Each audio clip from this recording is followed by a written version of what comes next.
গাড়ি বারান্দার নিচে আমরণ অনশনে বসে আছে তিনজন শ্রমিক। আজ 13 দিন ধরে ওদের দেখছি। শীর্ণ মুখে জলজলে চোখ, রুক্ষ দাড়ি, জট পাকানো চুল, আধো হেলান দিয়ে বসা। ওদের ঘুম নেই, খালি পেট, তেতো জিভে ঘুম আসে না।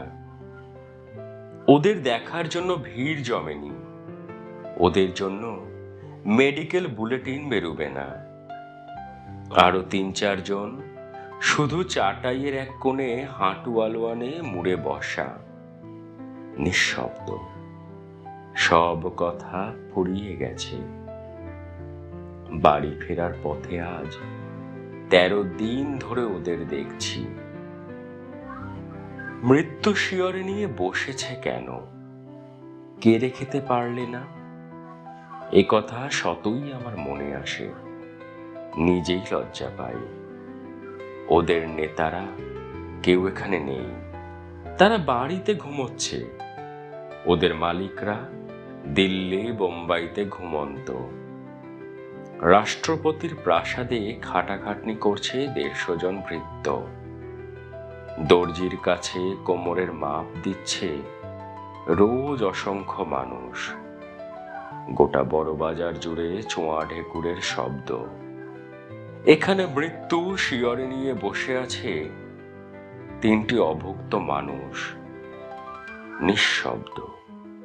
চোখে ঘুম নেই, ক্লান্ত, জিভে তেতো স্বাদ, থমথম করছে। হাওয়া। কেউ জানে না কি সাংঘাতিক কাণ্ড হতে চলেছে। আমি রাজনীতি ফিতি বুঝি না, আমি সইতে পারছি না ওই 3 জন মানুষের নিঃশব্দ বসে থাকা। তোল পার করছে আমার বুক। আমি বলতে চাই, সাবধান, মানুষ আর ব্যর্থ মৃত্যু মেনে নেবে না। সাবধান, মানুষ আর ব্যর্থ মৃত্যু মেনে নেবে না। বাড়িতে ফিরে ভাতের থালার সামনে আমার গা গুলিয়ে ওঠে। সারা রাত আমার ঘুম আসে না।